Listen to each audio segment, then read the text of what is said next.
ગાયરા છે એ ધણી રામચંદ્રી મહારાજનો હેલો એટલે દલુ વાણિયાનો હેલો છે એ દલુ વાણિયો અહીંયા છેલ્લે બાપાએ પ્રમાણ આપ્યા પછી દલુ વાણિયા રોકાઈ જાય છે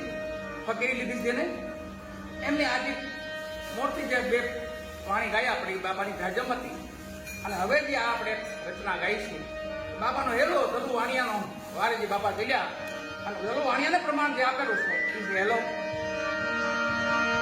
આજે મેં પીપળી 5 પીપળી જા કહેવાય છે પીપળી ત્યાં બધા બેઠા છે અને ત્યાંથી અમે આ બાપાને હેલો કરી હવે ત્યાંથી સાંભળતા તો અહીંથી તો સાંભળે જ ને શહેર જુનાગઢથી જો સાંભળતા હોય તો અહીં તો એના ચરણમાં બેઠા છે કેમ ન સાંભળે ને અરે રમજાન